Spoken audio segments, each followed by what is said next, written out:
거 알잖아. 그래서 이제 검색해갖고 해요. 그 정도 하면 안 되는데 지금 그게 안 나오는 많이 했는데 제가 보장돼 있어서 이사에서 대세가 이제 보장이고 당신은 200세 우리는 처음에 이야기할 때 부가수으로 나왔는데 200세를 근데 가면 선생님 문학적 업적보다 못하신 분들도 지금 각 지자체에서 뭐 고향이라고 해서 자기 고향이라고 해서 뭐 이런 거 지금 어마어마합니다. 감사 그래서 그 관광 제가 코스도 떠가지고 이렇게 멋진 시를 읽게 된 것, 단속을 할 수 있게 된 건 매우 감사하고 영광스럽게 저는 저 나우서희 부장님의 아니 남성이 없으신 감격스럽습니다. 아까를 인해서 지금 계획이 없는 거 한번 시가 원한 거 치니까 한번 읽어보면. 그여 이름날 천지연 천년 무거운 수행을 마친 용 여의주를 물고 용트림을 하는데 용이 승천한다. 손가락질을 하는 여자의 앳 목소리 배울림으로 돌아온다. 손가락질 그것은 예부터 영민을 건드릴 것 같이 부정을 탄다는 통솔 때문이었을까. 사방이 깜깜해지고 우르릉 쾅쾅 내리치는 우리와 섬광 용의 굽소에 꽂혔을까. 축 늘어진 사진 미동도 하지 않는다. 구경꾼들 용의 가슴에 바싹 칼을 들이댄다. 가슴뼈로 만든 바늘로 옷을 지어 입으면 재앙을 막을 수 있다는 것이다. 그러나 여자가 아는 계절은 겨울뿐이었다. 이순을 넘긴 지금까지 해가 늦게 뜨고 일찍 지는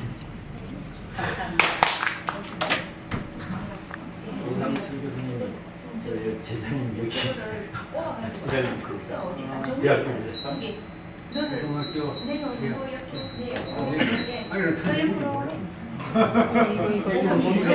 멈출 것 그러면 이렇게 귀한 자리 해주신 분들 제가 한분 소개 올리겠습니다. 저 지금 저희가 오늘 선거를 끝내놓고 저희 이제 탐남 문학 회원들 합병하고 시청자 공부하는 날에 이렇게 뜻깊은 자리를 마련하게 되었는데 이렇게 귀한 분들이 한 마리 초청에 와주셔서 정말 감사드립니다. 특별히 이 자리에 여러분들 중에 또 이렇게 서로 첫 대면을 하실 분들 계실 거예요. 그래서 제가 한 분 인사 서로 올리겠습니다. 제가 이렇게 움직여도 되겠습니까, 감독님? 예. 저희 지금 제가 조금 앉겠습니다.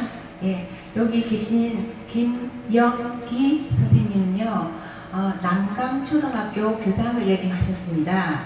예. 예.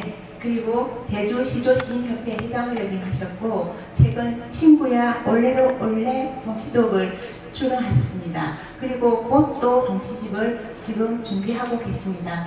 김영기 교장 선생님을 소개합니다.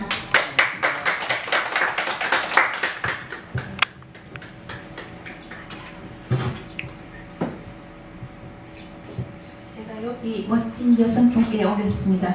여기 계신 분은 김영희 씨님이시고요. 파란분 같지 않죠? 예. 김영희 선생님은 이렇게 제가 마이크를 잡는 것보다 한 30초 스피치를 드리겠습니다. 너무 제가 소개할 게 많아서 선생님께 마이크를 옮기겠습니다. 드릴 말씀이 너무 많아 무슨 말씀을 드려야 할지 모르겠습니다. 그냥 간단히 제 소개해드리겠습니다. 저는 지금 88세 김영희 시인입니다. 시인 하면은 천명의 한 사람이라고 했는데 어쩌다가 이 70세 초등학교 검정고시 한 사람이 시인이 되었는지 정말 이건 기적입니다. 지금 이 자리에 여러분들하고 앉아서 여러분을 보면서 가슴이 너무 감동적이고 고마워서 어쩔 줄 모릅니다. 정말 드릴 말씀이 너무 많아서 무슨 말씀을 드려야 될지 모르겠습니다. 여러분들이 우리 대한민국을 세계 1위에 교육지수 전 세계 1위에 올려놓으신 여러분들입니다. 진심으로 여러분을 감사를 드립니다. 앞으로도 많이 인도해 주시기 바라겠습니다. 이상입니다. 대명세에 대학하고 대학원까지 다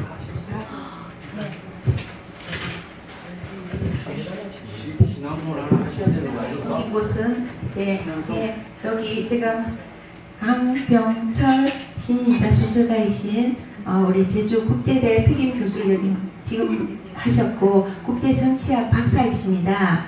제주일보 현재 논설위원 하시고 제주통일교육센터 사무처장을 맡고 계십니다. 강병철 교수님을 소개합니다. 예, 오늘 좋은 자리에 함께 돼서 굉장히 기쁘게 생각합니다. 앞으로 잘 부탁드리겠습니다. 강경철이었습니다. 신앙송을 정말 멋들어지게 해주신 여기 양금희 신의사 수필가님은 민주평통 제주협의회 사무국장이시며 제주대 사회과학연구소 특별연구원으로 계시면서 시집으로는 행복계좌 이어도 실종과 전설의 섬 출간하셨습니다. 우리 제가 뜨거운 박수 이런 말 안 했는데 우리 뜨거운 박수를 한번 맞이하겠습니다. 네, 감사합니다. 이렇게 정말 오늘 멋진 자리에 이렇게 함께 할 수 있게 된 것을 매우 기쁘고 감사하게 생각합니다. 예, 남은 시간 즐거운 시간 되시길 바랍니다. 자, 감사합니다. 여기 지금 멋진 청년 앉아 계시죠? 여기 우리 김동호 한라마을 작은 도서관 관장님이십니다. 영화 배우셨고요. 어떤 주인공을 맡으셨나 하면은 지슬 아시죠? 지슬 영화에 순덕이 아강으로 출연하셨습니다. 자, 영화 배우 김동호 님을 소개합니다. 네, 대단히 반갑습니다. 오늘 이 아름다운 이 공간에서 아름다운 사람들과 아름다운 영혼을 가진 분들과 함께 매우 뜻깊게 생각합니다. 네, 대단히 반갑습니다.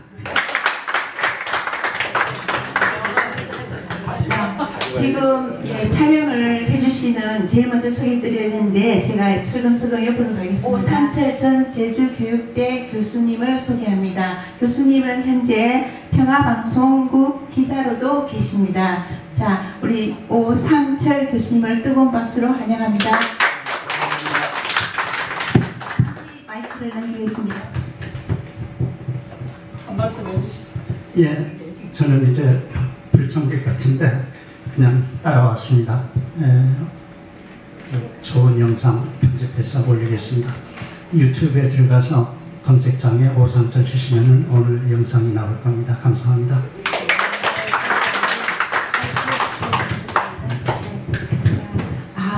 우리 정말 우리 오늘 수고 많고 맛있게 먹고 한 우리 탐라문학회 회원들을 소개합니다. 자, 제일 먼저 우리의 시공부를 지도해 주시는 이어산 교수님은 현재 시를 사랑하는 사람들 전국 모임의 총괄 대표를 맡고 계십니다. 너무 맡으신 게 많아서 제가 잠시 마이크를 넘기겠습니다. 일단 뜨거운 박수로 환영합니다. 예, 제주에 온 지 10년 되었습니다. 제가 그동안 활동을 안 하다가 3년 전부터 여기서 이제 처음에 교회에서 우리 목사님들이 설교하시는데 설교만 영성은 좀 공부를 계속 하는데 감성이 모자란다고 시공부를 좀 할 수 없느냐고 그 목사님 중에 전에 계셨던 제주성황교회 황성원 목사가 제 후배였어요.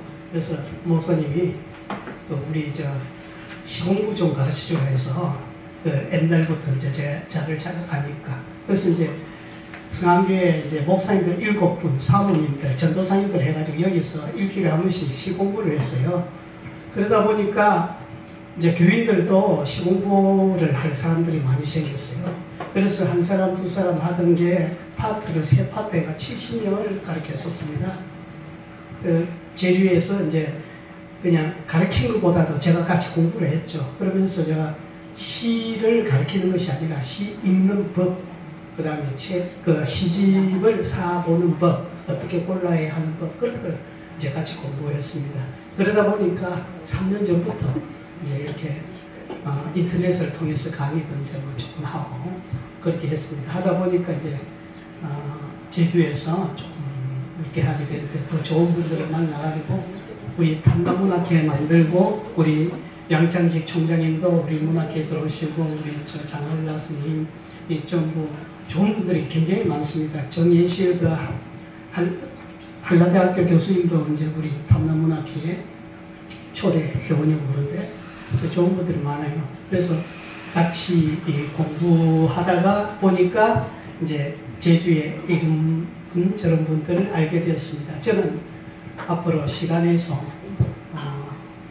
그냥 시인들이 좀 활동하는데 조금 도움이 되는 일에 좀 남은 10년이 될지 20년이 될지 그건 모르겠습니다만 제가 형편되는 대로 좀 그런 쪽에 좀 신경을 쓸 생각입니다. 우리 탐나문학회 회원들 이렇게 도와주셔서 고맙고 오늘 초대에 응해주신 우리 김필령 회장님과 또 우리 존경하는 선생님들 너무너무 감사합니다. 고맙습니다. 이상으로 시와 편견의 발행인이신 이어산 교수님의 말씀이었습니다. 제가 자리를 옮긴 것은 그 시집 바람이 가기다를 발행하셨고 전 국제대 총장이신 양창식 총장님을 소개합니다. 뜨거운 박수 부탁드립니다. 안녕하십니까, 양창식입니다. 저는 어렸을 때부터 문화에 대한 그 소질이 많았습니다만 자치. 근데 뜻을 그 길을 가지 못하고 이렇게 살다 보니까 또 성년이 돼서 또 제주도 내려와서 만년이 돼서 우여곡절을 겪다 보니까 시간도 나고 또 정신도 차릴 겸 시에 전념을 하자 이렇게 해서 탐나문학회에 들어왔습니다. 그래서 좋은 우리 이화산 교수님하고 또 같은 동료분들도 계시고 또 오늘 이 자리에 김필령 또 시인이자 평론가께서 좋은 자리를 마련해 주셔서 너무 고맙습니다. 그리고 우리 제주도 예도원의 선배님 중에 김경국 연 선생님 그리고 강 박사님도 양 처장님 이런 분들 계시죠. 우리 김영인 시인도 계신데 후배라고 생각하시고 좋게 받아들여 주시고 또 선배라고 해서 나이상으로 그렇게 해주시면 또 좋겠습니다. 하여튼 탐나문학회의 많은 발전과 또 그리고 우리 탐나문학회의 발전이 제주도 내의 여러 문학회 가운데서도 두드러진 그 중앙과의 시단을 연결할 수 있는 가장 좋은 코스의 길이라 생각해서 제가 사실은 왔습니다. 제주도 내 문학회가 많습니다만 중앙하고 연결된 곳이 없더라고요. 다 자기만큼 그냥 있으면서 또 돌이키기식으로 이건 비하하는 얘기는 아니고요. 사실 여러분들을 제가 많이 좀 들어오라 그랬는데 그래도 공부하려면 중앙시단하고 연결을 해야 된다고 그래가지고 탐나문학회에 들어오고 있습니다. 좋은 뜻을 가진 계신 우리 이여산 교수님께 다시 한번 감사를 드리고 오늘 김필령 교수님 좋은 강의 부탁드리겠습니다. 감사합니다. 이 시간은 그대 가슴에 흐르는 시 김필령 시인과 저자와의 대화 시간인데 저희가 많이 뺏는 것 같아서 일단 탐나문학회 회원은 그냥 다 같이 일어서서 인사 카메라 앞으로 유태복 시님, 고리안 선생님, 홍금 스님, 우리 여기서 이렇게 인사 카메라 앞으로 나와주시면 감사하겠습니다. 오늘 세 분 못 오셨어요. 귀한 분들 오셨을 때 예, 같이 해서 드리겠습니다. 이거 하나씩 드렸으면 좋겠는데 지금 윤미옥 선생님 예 감사합니다. 고맙습니다. 반갑습니다. 홍금희 선생님 예 반갑습니다. 반갑게 해주셨어요. 네 이기훈 선생님 아이고 너무 감사합니다. 반갑습니다. 고리안 선생님 네 회장님 장하나 회장님 혹시 안 받으신 분이 계신가요? 다 받았습니다. 아니 저를 빼고 그러면 자 사인해 주신 거 감사드립니다. 네. 오늘도 곁에서 예 야금야금 읽겠습니다. 네, 저는 줄을 좀 쳐가면서 읽은 제 책이 있는데 특히 2권이 되었습니다. 예, 감사드립니다. 그러면 네, 그럼 언니께서 선호하셔서 예, 자 그러면 이제 그대 가슴에 흐르는 시 저자 김필영님께서는 제주에 이제 출장일로 여러 번 수차례 다니셨지만 오늘 비행기 타는 시간을 놓칠까봐 새벽 3시에 잠 깨서 막 서성이다가 날 새기를 기다려서 김포공항으로 이동하셨다는 말씀을 듣고 이 자리를 얼마나 사모하고 설렜었으면 그랬었을까 하는 그런 마음이 느껴졌습니다.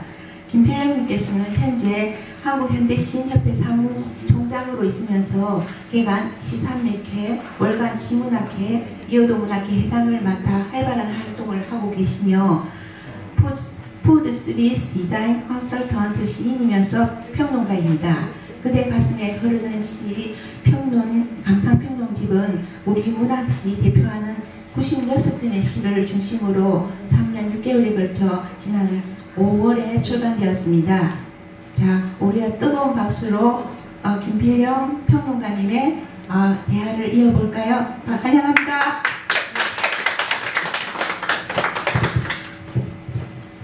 이쪽으로 나오세요. 네, 그냥 이쪽으로 오시죠. 정말 존경하는 우리 이여산 교수님 그리고 시와평균 발행인님 제가 너무나 인연이기 때문에 서로 시인으로 먼저 이렇게 만난 게 아니라 누군가 오빠를 소개한다고 그래가지고 이여산 교수님의 동생 정말 사회적 기업을 운영하시는 그 여행사 둘이 함께라는 여행사 사회적 기업 현대그룹에서도 인정해서 이렇게 함께 하고 있는 그 여행사 사장님께서 오빠가 계시는데 식사 좀 하자고 해서 만나서 인연이 됐으니 얼마나 정말 귀한 인연입니까? 사실 지금부터 30년 전에 그 수많은 문학의 발전을 위해서 자신이 할 수 있는 모든 것을 하셨기 때문에 옛날에 또 인터넷 뒤져보면 선생님이 많은 일화들이 나오고 또 맛있는 음식으로 된 시도 많이 나오고 볼 수 있습니다. 그래서 이제 이렇게 이런 좋은 자리를 만들어서 감사하고 저는 오직 그 제주도가 너무 좋아서 제주도에서 만든 주민등록증에 갖고 싶어가지고 그 사진을 제주도 와서 찍어가지고 동사무소 가서 제가 주민등록증 만들었습니다. 그래서 저도 제주특별자치도 해서 딱 그 도민으로 이렇게 주민등록증 만들어서 자랑을 했거든요. 그래서 서울에서는 골프 한번 치는데 1인당 25만원, 30만원 드는데 제주도민은 5만원이면 친다고 그래요.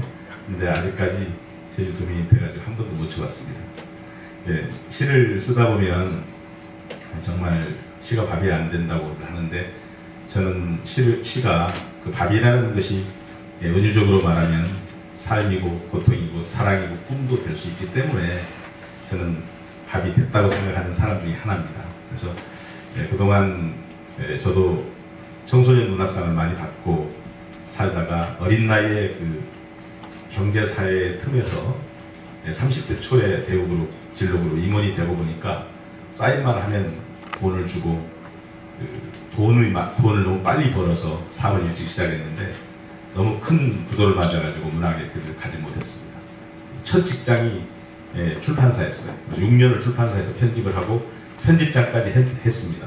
근데 그때는 워낙 큰 단체였기 때문에 활자를 납으로 찍어가지고 순서가 문선이라고 글자를 얻은 걸 가지고 고르면 가나다라 이렇게 나오고, 근데 가나다라보다 먼저인 것이 있습니다. 이게 나라가 있는데 대한민국 정부 다음에 가나다라가 이렇게 나옵니다. 그거를 글자를 체자해가지고 그 조판을 해서 이제 활차를 하는 그런 인쇄소를 저도 경험하고 제가 편집을 했기 때문에 너무 출판가는 저는 일찍 만났고, 어렸을 때 우리 집이 인쇄소였어요. 그래서 그 도안사가 2명 있었고 전지 인쇄기가 있었는데 땡크 굴러가는 소리가 나는 전지 인쇄기 일제 중고를 사다 폈었는데, 방적회사 큰 옷감을 싸는 그 방적회사 이렇게 해서 이름만 딱 쓰는 그것이 이제 전지 인쇄기로 나오는 아주 부드러운 종이였거든요. 그래서 그 종이를 썼는데 우리 집에서 재단사가 썰다가 손을 잘리셔가지고, 근데 그때는 보험도 없고 그런데 마음씨가 좋아서 우리 아버지를 고발 안 하시고 그대로 계신 분이 계시는데, 이 손가락이 없으니까 재단기 누르는 액기생을 돌리질 못해요. 귀여운 나를 오라 그래가지고 너 이 위로 올라가라 해가지고 저도 제가 위에서 돌리면 그분이 발로 밟으셔서 종이 이렇게 자르셨어요. 근데 그 종이가 부드럽습니다.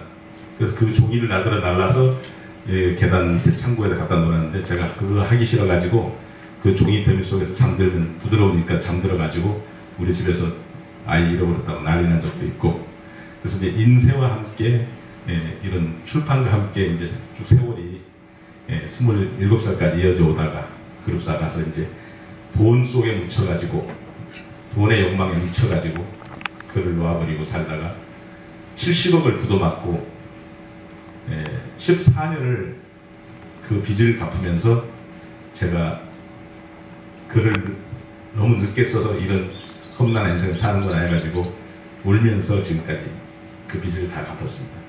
다 살아왔고, 그러다 보니까 시의 언저리서 사이버로 가명으로 한 10년 활동을 했었는데 어디 문학단체도 들지 않고 온라인 상으로만 있었는데 절대 오프라인에 안 나왔습니다.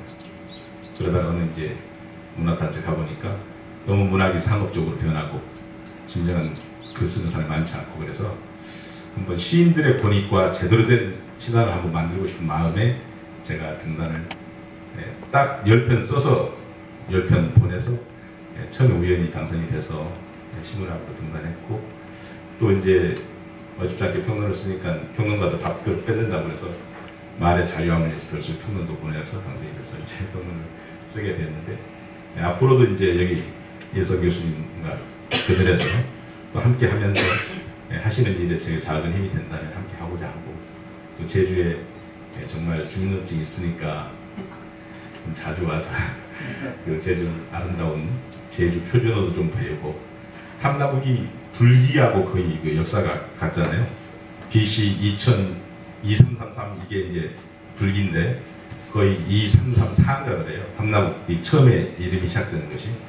그래서 저도 탐나국 국민이 좀 되고 싶습니다. 많이 예뻐해 주시고, 이 자리는 뭐 편하게 다른 건 몰라도 시에 관한 것은 제 견해가 맞든 틀리든 말씀을 해주신 답변은 제가 안 까먹도록 하겠습니다. 아주 편한 마음으로 대화해 주시고, 향후라도 뭐 전화라도 편지라도 저한테 뭐 시에 관한 걸 말씀해 주시면 제가 아는 대로 또 함께 하면서 또 문학의 도발이 있어야 되니까 그런 면에서 존경하고, 오늘 뵙고 오늘 모시고자 하는 이 마음 영원히 제가 그대로 변치 않겠습니다. 고맙습니다.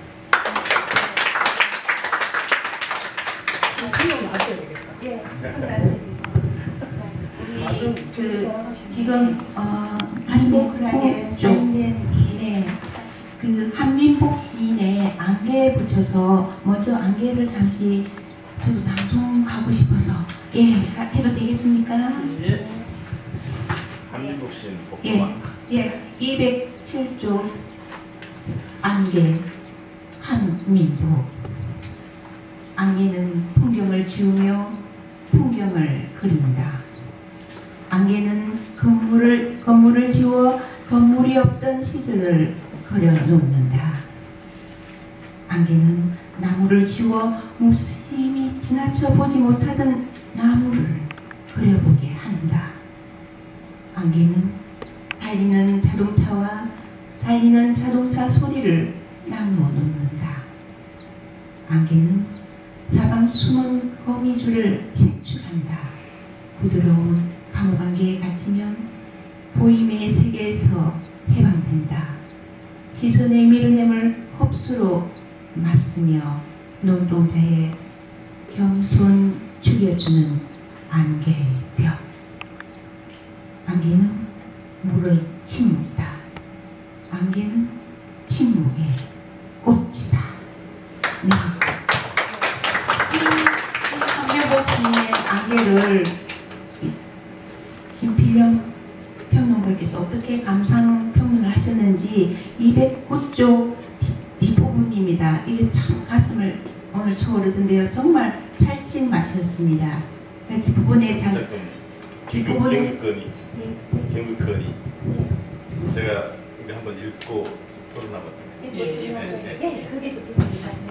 네, 제가 한 15년 전에 어줍잖게 남성 낭송가들이 없기에 몇 분이 계셨는데 낭송을 잘못해서 우리 남성 시인들의 체면을 구기는 것 같아서 제가 어줍잖게 인터넷 방송하면서 낭송을 했었어요. 그래서 옛날 인터넷 지금 제 낭송이 수십 개나 지금도 돌아다니는데 한민복 시인 안부를 인천 강화 쪽에 계시는데 나하고 그날 통화하던 날 이제 제가 이 모든 시인들하고 통화를 다 해서 허가락을 맞고 이제 작품을 쓴 거니까 오직 전업 시인이십니다. 한민복 시인은.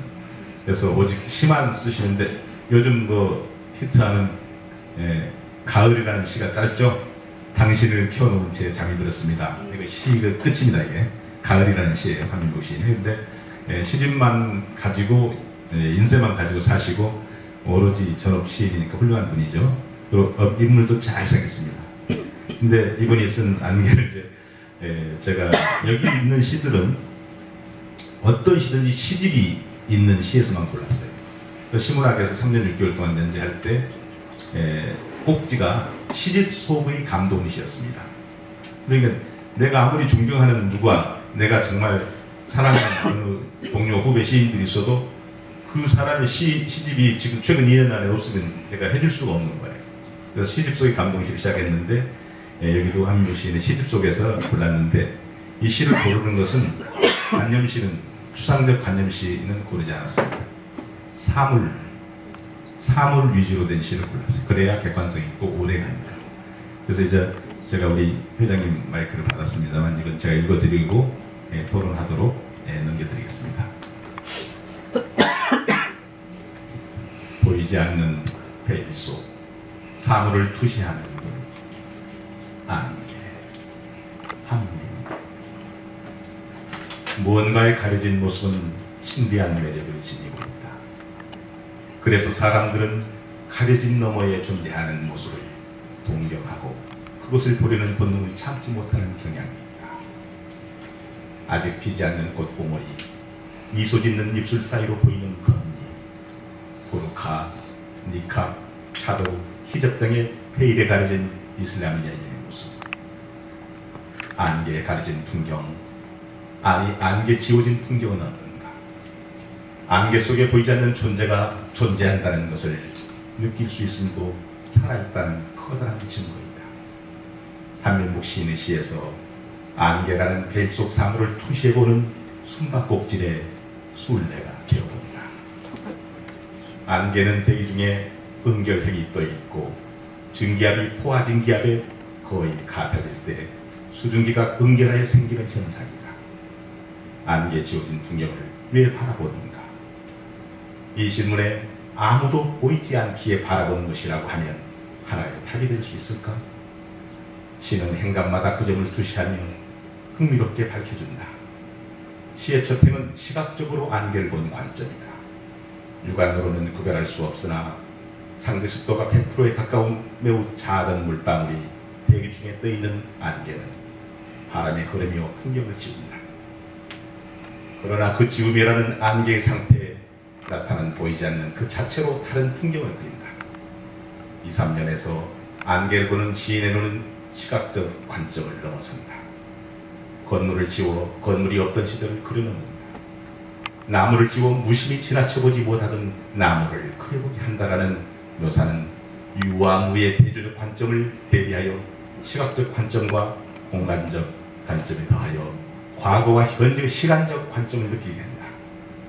사연에서는 자동차와 달리는 자동차 소리를 나누어 놓아 청각적 관점에도 안개는 위상을 드러낸다. 오연에서는 안개가 만들어주는 심리적 영향은 마음에도 눈을 만들어주는 것을 본다. 보이지 않음으로 인해 사람의 또 하나의 눈이 태동하게 되어 지극히 작은 것들을 발굴하는 내면적 보임 세계를 열어준다. 숨은 거미줄에 잘려 영롱하게 이슬로 맺힌 안개는 가슴 성간 청량함을 선사한다. 부드러운 감옥 안개에 갇히면 보이는 세계에서 해방되듯 보이는 것은 탐욕이 자라는 시대에 사람이 만든 현란해 보이는 세계의 시각적 피곤함에서 잠시 벗어난 해방감이다. 안개가 시선을 밀어내는 벽으로 느껴질 때 안개 속을 눈을 뜨고 걸어볼 일이다.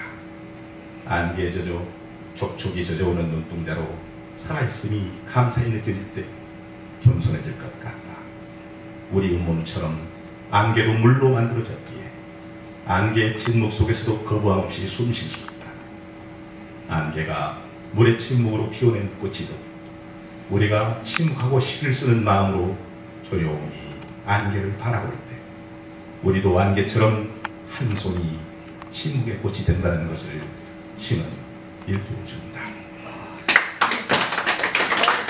감사합니다.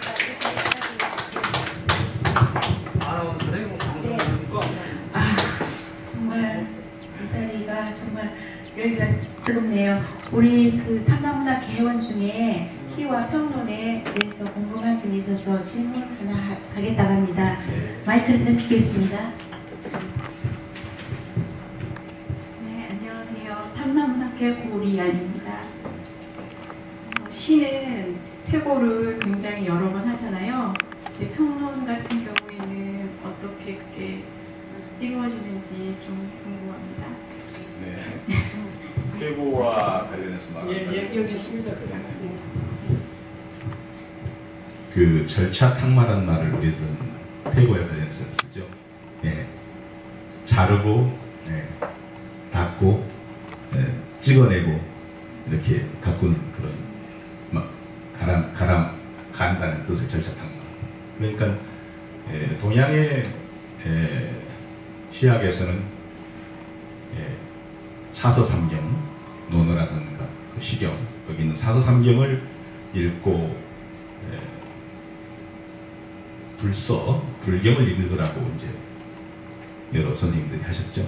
사실 뭐 과거의 중국의 대가들이나 한국의 모든 선생님들은 이제 그 영향을 많이 받으셨죠. 공자께서도 이제 그 340여 편의 그 시경을 자체가 그 불과 한 1000여 년 내려오던 것을 모아가지고 만들어 놓은 거예요. 그러시면서 강조하시는 것이 절차탕마. 그러니까 계속 퇴고를 해야 된다는 거죠. 이제 서양에서는 이제 아리스토텔레스의 시학에서부터 이제 성경을 또 통해서 많은 시인들이 공부를 했는데, 엘리엇이나 우즈어드나 이런 분들은 거의 그 모방의 대가라고 불렀어요. 그러니까 남의 시를 보고 자기 시를 써가지고 계속 고치는 거예요. 그래서 이 평론도 고칠 때 저는 읽어봅니다. 시를 옆에 놓고 제가 쓴 평론을 읽었을 때 이렇게 보면 딱 맺히는 부분이 있으면 잘못된 것이죠. 맺히지 않아야죠. 그래서 그걸 보기 위해서는 밖으로 이제 숲 속에 있으면 어느 바위, 돌, 산, 나무 볼 수 있지만 산 전체를 못 보니까 이렇게 나와서 낭독을 해보면서 이렇게 보는데, 뭐 이 96편의 평론을 쓰면서 고백하자면 다시 읽어봤을 때 저는 한 번도 제가 썼다는 생각이 안 들어요. 그건 뭐냐면 몰입이죠. 이거 쓸 때 몰입이 되어서 썼기 때문에 이제 몰입이 끝나고 다 쓰고 나서 내가 읽었을 때 어떻게 이걸 썼는지 제가 몰라요. 그 정도로 몰입이 돼야 된다는 거죠. 그러나 특히 평론은 A가 있어야 돼요. 예, 평론에 대한 출발은 B평으로 시작했으나 지금은 그 목구멍이 포도청이기 때문에 B평가들이 그걸 이제 다리 비틀고 꼬아서 낯설게 하고 하는데 사실 그 낯설게 하기의 관점은 시에서 먼저 도입됐더라고요. 객관적 사물을 차입해 와서 시와 에세이가 다른 점이 객관적 사물을 들어와서 은유를 집어넣으면 시가 되고 은유 경계에 들어오지 못하면 이제 에세이가 되잖아요. 그랬을 때 평론도 시 본인을 까려고 하는 식으로 하는 분이 계시지만 여기 서원에 제가 썼지만은 이건 어떤 시적인 기법을 대한 도입에 본다든가 어떤 그 논리적으로 시각법 내지 또는 그 교과서에서 어떤 그 문체 그런 것에 대한 어떤 틀 그런 걸 놓고 시를 들여다보지 않았어요. 철저히 시를 존중하면서 그 시인의 기본 심리 상태로 들어가서 이걸 썼기 때문에 그 A를 지키기 위해서 제가 이걸 써가지고 이렇게 읽어봅니다. 그리고 한편으로는 그 시인이 감추어놓은 것들을 찾아내려고 하죠. 그 시인이 노골적으로 드러내면은 그건 드러내지 않은 것들이 사실 드러내는 것보다 더 많습니다. 저희 이제 여기는 감상평론으로 속한 것인데 비평이 아니에요. 그러니까 시인이 할 말을 감추어놓은 것을 저는 발견하는데 이 평론의 주안점이 있었어요. 그리고 시집 속에 감동시라는 꼭지로 집필을 했기 때문에 감동이 없는 시는 마치 암호와 같다고 말했고 읽는 독자의 인생이 실질적으로 누구에게나 빈자나 권력자나 똑같이 주어진 시간이지만 그 읽어서 혼란스럽게 주면 엄청난 그 사람의 생을 빼앗아가는 것이라고 저는 생각했어요. 그리고 어느 날 제가 글을 이렇게 써가지고 와서 뒤를 돌아보니까 너무나 돌아갈 수 없이 내가 너무 많이 와버린 거예요. 다시 돌아갈 수에는 너무 온 세월이 멀어서 아까워서 정말 제가 한 줄의 한 행의 글 한 행의 평론이라도 독자의 아까운 시간 뺏어서는 안 되겠다 해가지고 난의 시는 배제하고 뭐 아방가르드라든가 이런 선구자적인 시들도 많이 있지만 또 그런 시도 평론 같은 거 취집해서는 써주기도 했지만 여기 꼽힌 시는 감동이 없는 시는 고르지 않았습니다. 그리고 주안점은 그 시인이 감추어놓고 하고 싶은 말을 살짝 숨겨놓은 것들이 독자들이 읽었을 때 정말 그 우리 소풍 갔을 때 보물찾기에서 찾는 그 기쁨을 독자들은 같이 느꼈으면 하는 마음으로 제가 썼기 때문에 사실은 많이 고친 것은 없어요.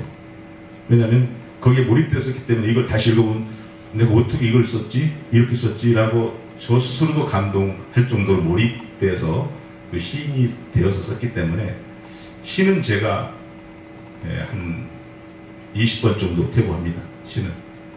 그리고 제 시를 꼭 도반들한테 보여주고 이걸 문해지에 주기 전에 적어도 3명 이상한테 보여줍니다. 그리고 이제 아까 그 퇴고와 관련해서 말씀하셨는데 소월시는 소월 선생께서 300번 퇴고하십니다.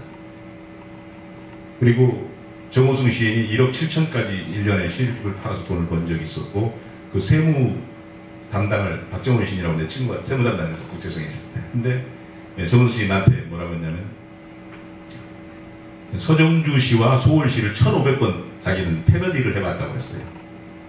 그러니까 퇴고할 때 여러 번 고치는 거 잊지 마시고 많이 하시는 게 좋다고 저는 개인적으로 생각하고 있는데 원본을 없애서는 안 됩니다. 원본 놔둔 채 하셔야 됩니다. 인터넷에서 글쓰기에서 자기 카페 만들어 놓고 계속 퇴고해가도 R2라고 리라고 답글에서 쓰면 R2 하고 되잖아요. 근데 딱 5개까지는 R2가 나오는데 6개는 더 이상 안 쳐져요. 그러니까 아무리 퇴고 안 하려도 5번을 할 수 있다는 거죠. 자기 카페에서 글쓰기에다 작품 올려가지고 답글에서 쓰면 R2 한 번 쓰고 또 답글을 또 한 번 퇴고하면 R2 2 번 써지고 이런 식으로 퇴고를 할 수 있거든요. 대답이 됐을지 모르겠네요. 네, 감사합니다. 네, 감사드립니다. 질문 한마디에 이렇게 길게 상세한 답변에 오늘 5시 비행기 못 태우고 오늘 날밤 새워야 될 것 같습니다. 5시 네. 안 가도 됩니다. 그렇습니다. 네, 이어서 우리 탐나문화계 이기은 회원의 어떤 한 궁금한 점 마이크를 돌리겠습니다. 앉아서 말씀드리겠습니다. 안녕하십니까, 이기은입니다. 오늘 이렇게 앞에는 이렇게 멋진 바다 구경과 뒤에는 또 한라산에 있는 이런 좋은 곳에서 또 이렇게 멋있고 또 시를 위해서 너무 열심히 또 이렇게 책도 내시고 또 저희들에게 좋은 말씀을 들려주시기 위해서 멀리서 오신 우리 선생님들 감사드리겠습니다. 네, 박수 한번 드리겠습니다. 저는 이 문학회에 들어온 거는 얼마 안 됩니다. 그리고 시로 오늘 이렇게 낭송을 하는데 저는 부끄러워서 낭송인가 라는데 또 의문을 좀 했어요. 왜냐면 그 작가가 전혀 생각지도 않았고 그런 의도로 적지도 않았던 내용들이 평론가로 인해 가지고 새로 태어난다라는 게 과연 어떤 것인가 그거 하나 궁금하고요. 두 번째로 또 궁금한 거는요. 시를 이렇게 적다 보면 우리는 시라 그러면 자기가 어떤 사물을 봤을 때 어떤 상황에 처했을 때 느낌대로 생각대로 이렇게 적는 게 대부분의 이제 글로 표현하는 게 함축된 표현이 시라고 생각을 하는데 막상 그렇게 시를 적었을 때 이거는 요래서 안 되고 이제 요거는 시의 어떤 기법에 안 맞고 요거는 빼야 되고 하다 보면 정작 본인이 하고자 하는 알맹이가 빠질 때가 있습니다. 그래서 어느 게 옳은가 어떤 게 맞는 시를 적는 어떤 개인이라면 개인의 길을 가는가 이게 너무 궁금해가지고 시라는 게 알면 할수록 어떤 면에서는 그런 장벽이 될 수도 있다라는 생각을 갖게 됩니다. 그래서 이런 장벽을 가졌을 때 어떻게 하면 그 장벽을 깨고 또 자기만의 시 세계로 나갈 수 있는지 이거에 대해서 좀 조언을 듣고 싶습니다. 네. 언제 그렇게 질문도 잘합니다.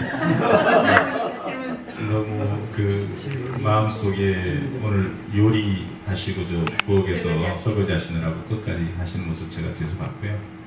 저는 시산맥시회에 회비로만 운영되는 시산맥이 한국의 유일한 잡지인데 거기서 저는 그 뽑히는 날에는 시산맥에 가야 된다 행사할 때 저는 6년 동안 설거지만 했어요. 지금도 회장님이 이 모든 분들 앞에 음식이 가는 걸 보고 나서 제가 밥을 먹고 다 보내드리고 술의 양에 따라서 가는 시간이 다르니까 마지막 4차 포장마차까지 가서 보내면 새벽 3시가 되고 그때 저는 집에 돌아가고 이제 그렇게 했는데 그 모든 분들이 시인들이 그 생각하는 고뇌가 그 시의 완성도죠.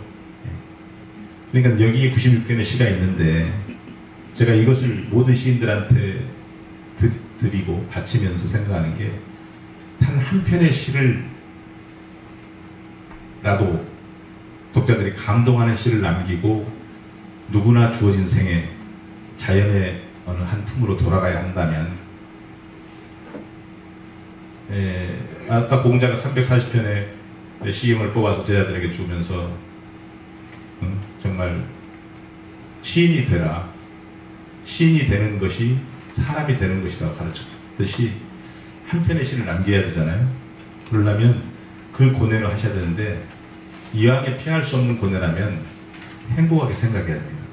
그러니까 그래서 저는 시를 완성시키는 표현을 행복한 고뇌라고 늘 동료들한테 이렇게 말하고 있어요. 그래서 이제 잠깐 공자님 말씀을 내가 했는데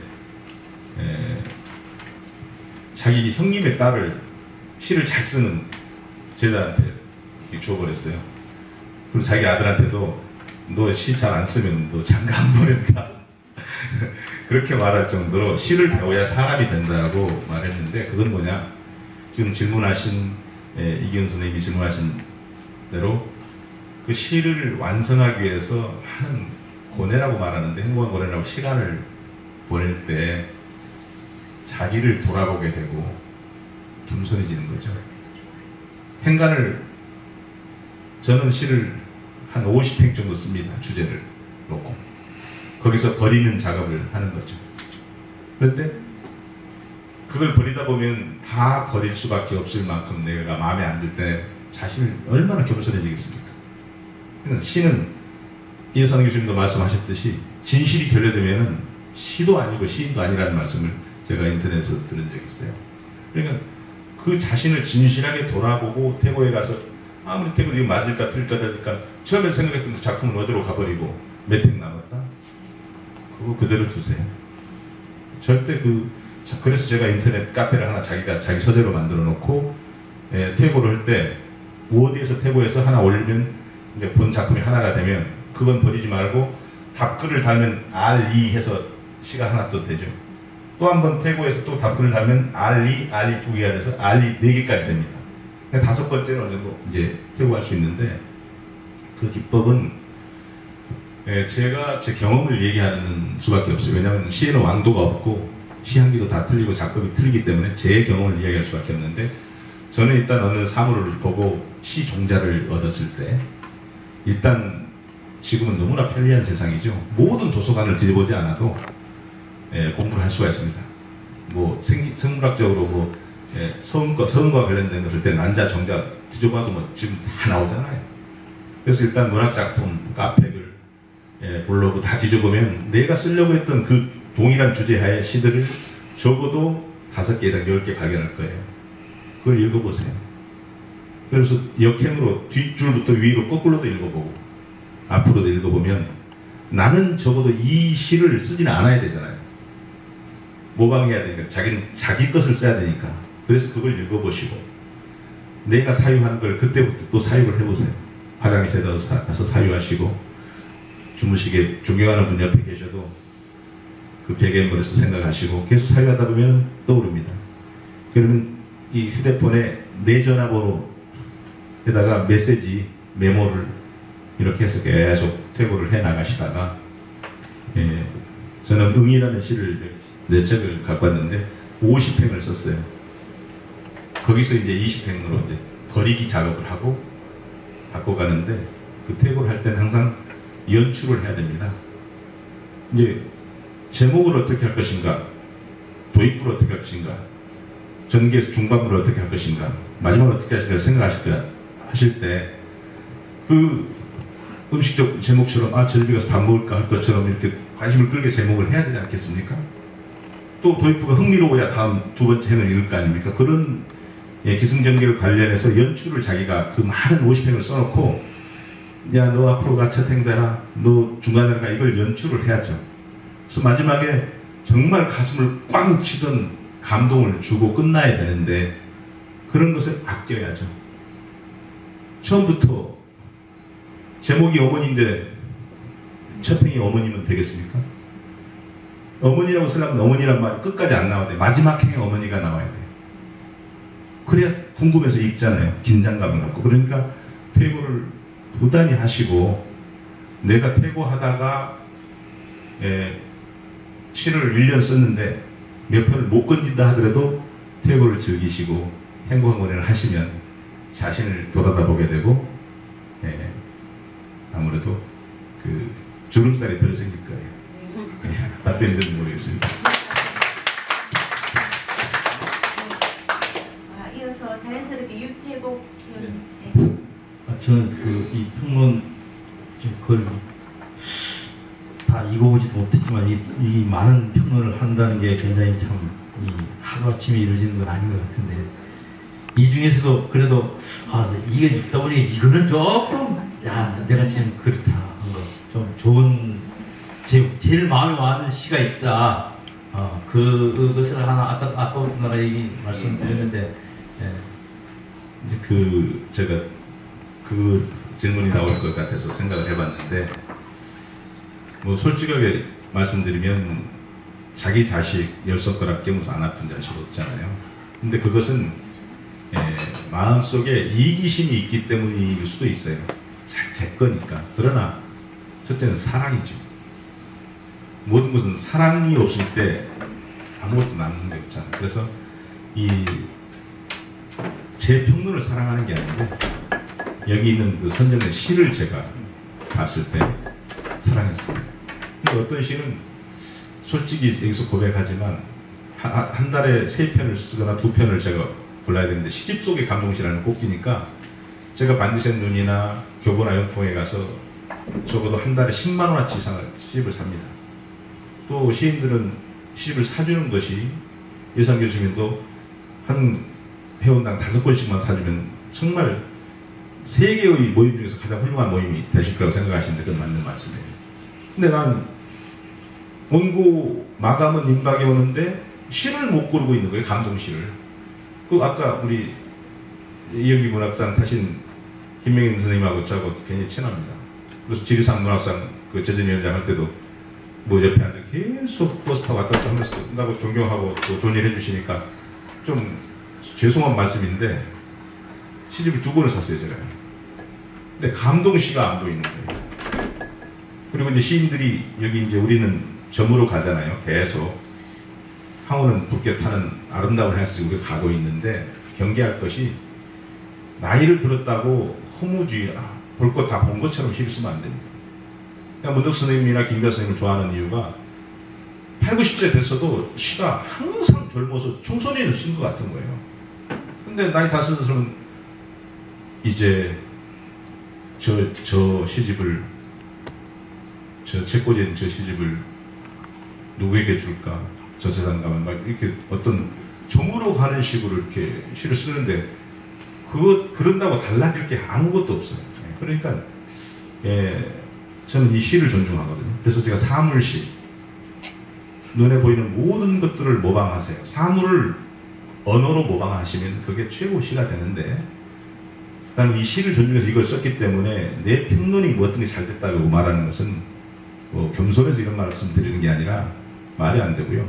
시가 감동적이었기 때문에 자동적으로 평론이 써집니다.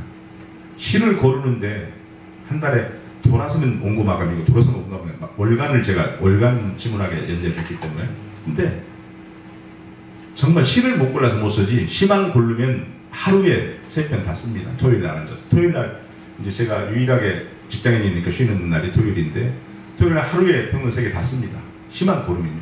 왜? 좋은 시는 그 몰입되면 거기에 감춰진 것들이 주옥처럼 막 떠오를 수 있어요. 근데 시가 바탕이 좋지 않으면 또 깊지 않으면 평론 쓰고 싶어도 진행이 안 돼요. 그럼 자판 두드리다가 멍해지는 거예요.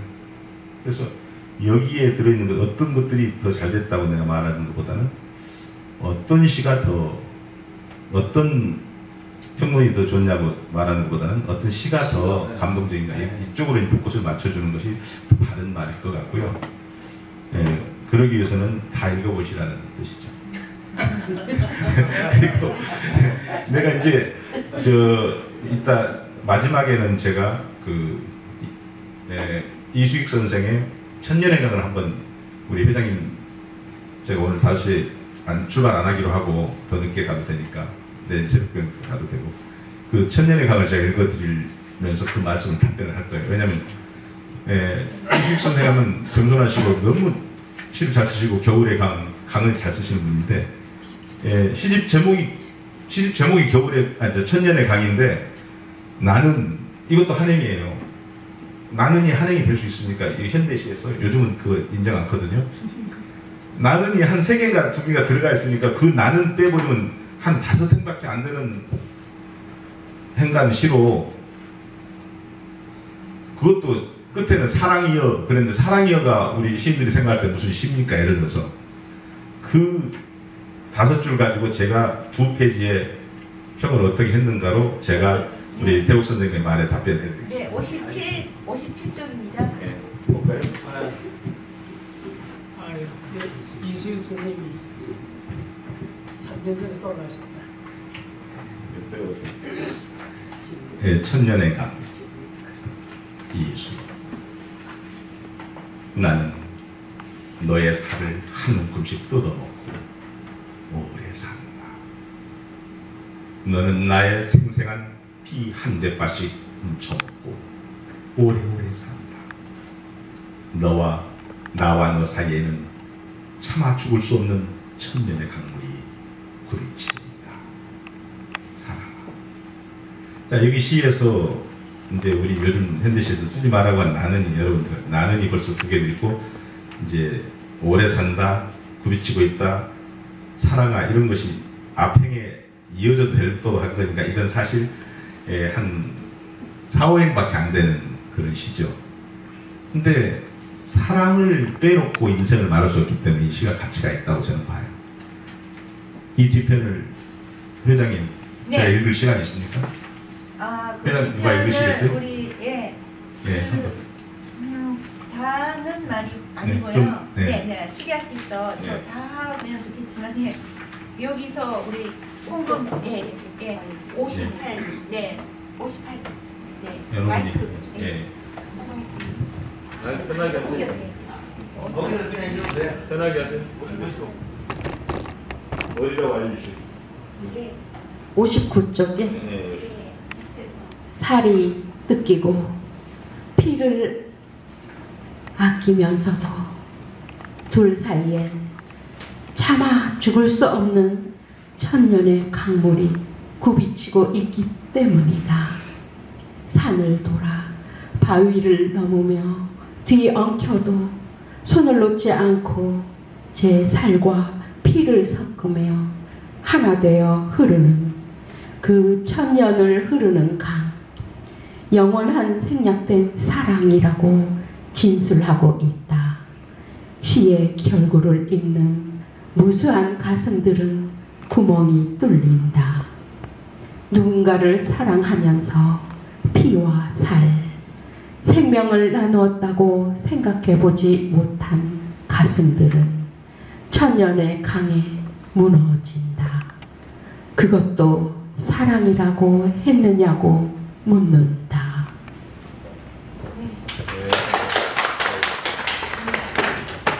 산모들 시 읽듯이 그렇게 읽지 말고 그냥 사무식으로 읽다.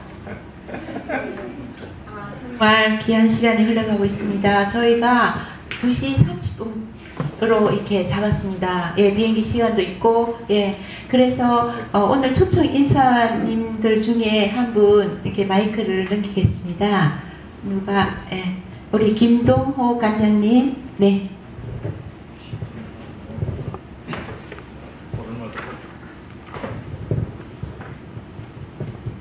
네, 또 마이크를 이렇게 또 전달해 주셔서, 네, 저는 이제 아시는 분은 아시겠지만 저는 한때 목사 생활을 했습니다.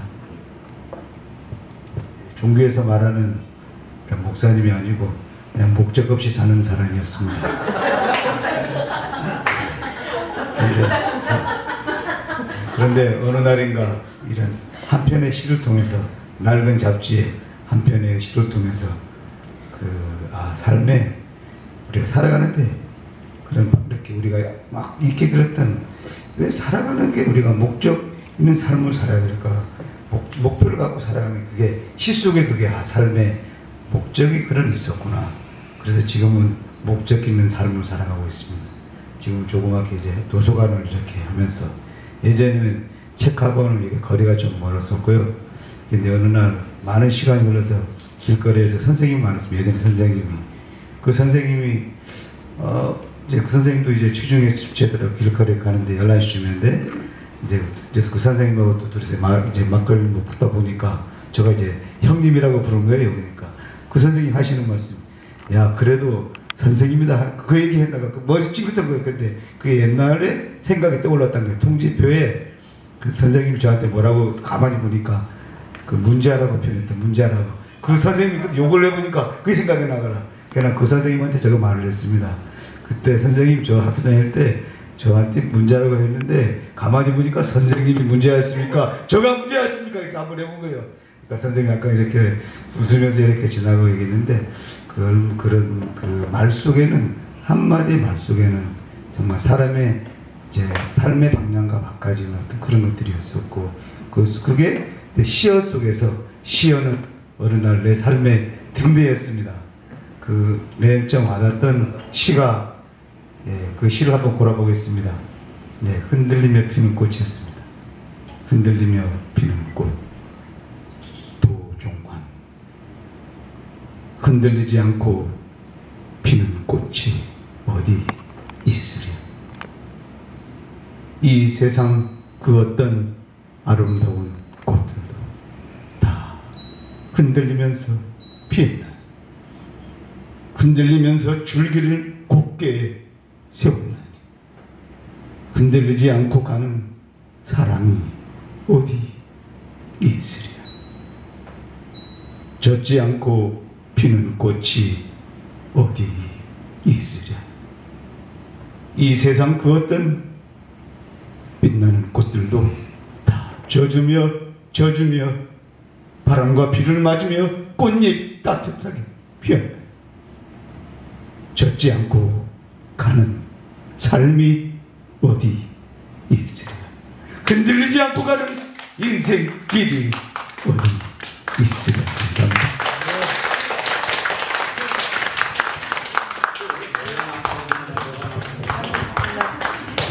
오늘 제가 정말 마이크를 드리고 싶은 분이 계십니다. 공부하는 시간이 됐습니다. 박사님. 그리고 아까 그 목사, 야, 제가 정말 감탄했습니다. 저는 정말 목사인 줄 얼굴도 아직 인자고 그래서 목사 안수 받으신 분이구나 이렇게 했더니 목적 없이 그 사는 그 목사 이렇게 하니까 이 언어의 고정관념에서 이게 탈피해야 된다는 걸 다시 한번 느꼈습니다. 아주 명강의의 박수 열심히 쳤지만 정말 감사합니다. 예, 고맙습니다.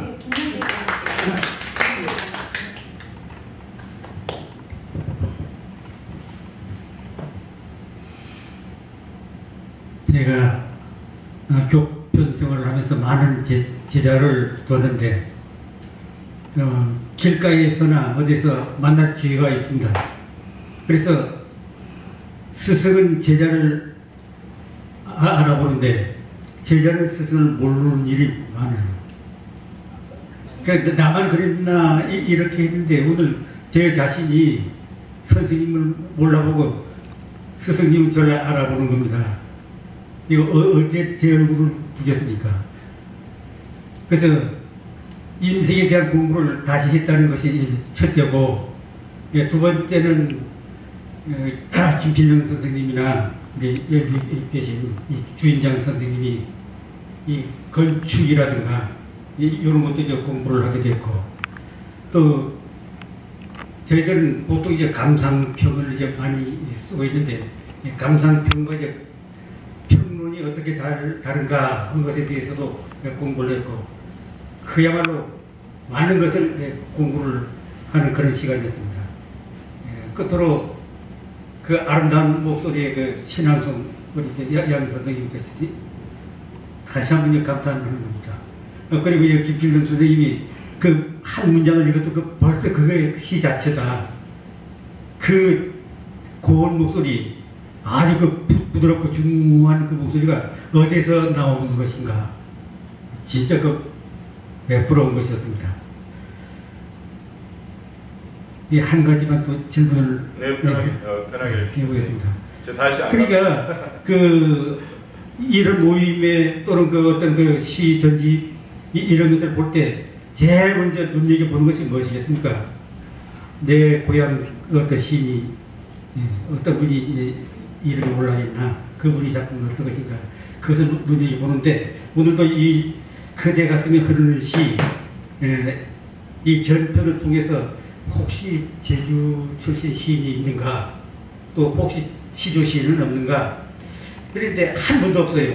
모르겠습니다. 제가 가보는 탓에 또 우리 제주도 시 중에서도 그 보석과 같이 숨겨있는 이런 분이 있는 것 제가 모르는지, 근데 제가 보기에는 그런 분이 눈에 띄질 않아서, 그 많은 시집을 읽었다고 하셨는데 많은 시 읽은 중에서 그런 감동적인 시가 띄질 않아서인지, 그렇지 않으면은 제주도 출신 시인의 그 시집을 접하지 못했는지, 이런 것에 이 문점이 떨어서 또 시조는 없는 것 같은데, 시조에는 제2편으로 둬서 관심을 많이 두셨는지, 이런 것에 대해서도 궁금증을 좀 풀어주셨으면 대단히 감사하겠습니다.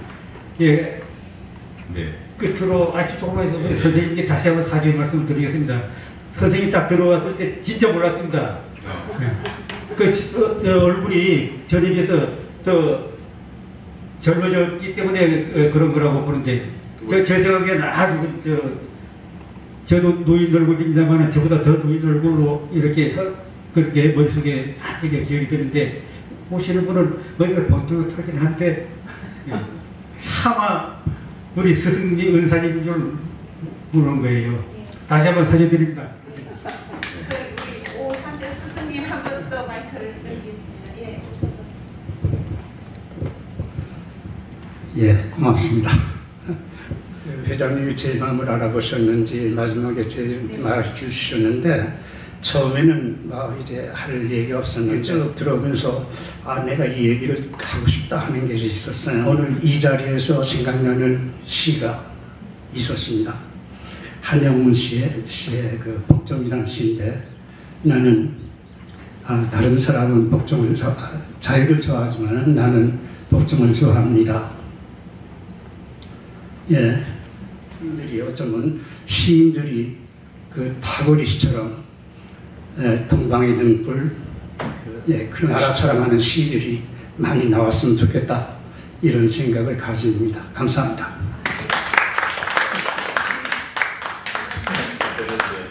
장할라신 그 즐거운 선택, 그 시집 출판 기념회 할 때 문화원에서 선생님 뵙고 책도 받고 많은 감사의 얘기도 나누고 그랬었는데 건강한 모습을 뵙게 돼서 반가운데 저는 그 아까 공자가 340편의 시경을 고를 때 그때는 제자를 가르치기 위한 그 위주로 계도적 시가 골라졌다고 봐요. 근데 이제 저는 이 꼭지가 시집 속의 감동시라 해가지고 2년 내에 시집을 낸 사람 중에서 찾아주라는 지문학사의 부탁이 있었어요. 그러다 보니까 이제 한계가 있었고, 그리고 이제 저 개인적으로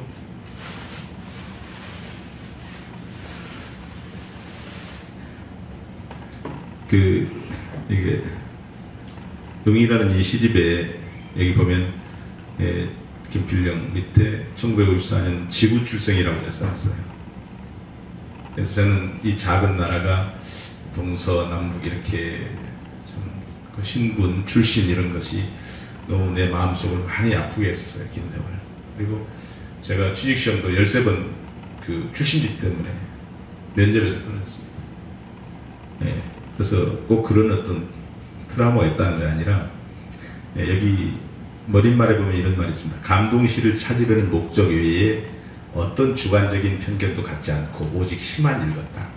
시인의 신분, 학력, 사상, 철학, 종교 등 고려한 적이 없다. 시적 표현의 이해, 대상의 인식, 시적 묘사, 시적 구조, 시적 진술, 의도 등 교과서식으로 시를 분석하던 틀에서 탈피하기에 시작법 틀로 시를 분석하거나 비평 목적을 하지 않았다. 이제 여기 보면 이제 그렇게 썼듯이 저는 감동시를 고르려는 목적으로 하다 보니까 이 제주도 제 같은 시문학 동지들이 저한테 보낸 시집이 몇 권 있었어요. 근데 그것이 2년 전에 한 3, 4년 된 시집이어서 제가 양심이 있었고, 또 시문학 발행이신 김기화 선생님께서 저한테 부탁하기를 절대 시문학 출신이라고 실어주지 말아라. 이렇게 해서 3편씩 쓸 때 한 편만 시문학 출신이 있다면 실어주고, 항상 그 해, 그 월에 나온 것도 2편을 시문학 출신 아닌 사람을 제가 골랐습니다. 그래서 좀 그 어떤 선생님 말씀 너무나 죄송하게 생각하는데 제주분이 이제 없다는 점하고 시족 부분이 없다는 점, 그런 부분이 이제 그런 그 잡지사와의 그 관계에 있어서, 또 꼭지 이름이 시집 속의 감동시였기 때문에 그 시집이 이제 그 서점에서 2년 이내에 이렇게 있었던 것을 하다 보니 그렇게 됐고, 여기서 제가 이렇게 썼습니다. 1920년대 발표된 소월, 다시 읽고 싶은 시에서부터 2018년까지 발표된 현대시 중에서 한계적 영역에서 모든 시를 다 평할 수 없으면 안타까운 일이었다. 그래서 이 일은 작은 시작이라 생각한다. 제가 이렇게 했습니다. 그래서 여기에 시조가 하나가 있어요. 그걸 일반 원문 시조로 보이지는 않는데, 이제 그리고 제 그 시조로 이제 신춘문에 당선돼가지고 제 선배들이 꽤 많아요. 그리고 좀 스토리 문학 제가 편집위원도 겸하고 있는데 거기 주관이신 지성자 선생님이 그 그 시조 신춘문예 한 사람들을 무척 많이 실으니까 그 스토리 문학 보면 한 70%가 전부 신춘문예 나온 사람들이 시를 실은 것 같은데 다 시조 나온 사람들이거든요, 그분이. 그래서 앞으로 이 일은 이제 시작이기 때문에 이제 그런 시집을 떠나서 해야 할 일이라고 저는 생각하고요. 그 점도 선생님 말씀 그 마음속 뼛속 깊이 새겨서 좋은 교훈으로 듣겠습니다. 네, 감사드립니다. 좀 아쉽지만 이것으로서 그대 가슴에 흐르는 시 김필령 제사와 대하 감성평론 시집 잘 들었습니다. 우리 오늘 단체 사진 저희에게 시집을 먼저 나눠주셨는데 예, 성급한 마무리였습니다. 잠시 1분 스피치. 아니 우리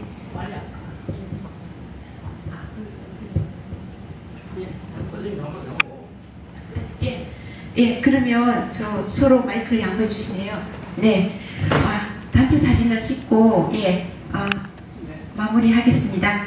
그리고 오늘 여기 모이다니까 우리 회원 중에 우리 신사람 사람들 전국 모임에 회원 중에 저기 그 월남에 갔다 오면서 옥당 나라가 있습니다. 대랑만 옥당. 이거 대랑만 했는데 아주 좋은 거라니까. 대랑만 대추나무. 이거 마지막 인간부정으로 포장해. 오늘 한다 하니까 얼른 보내가지고.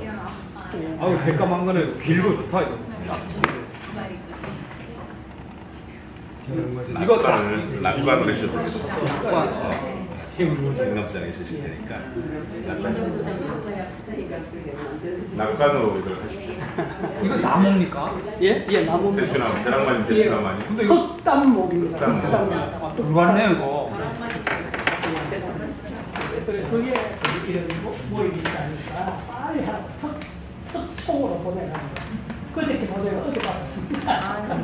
뭐 한글로도 예쁘게 나.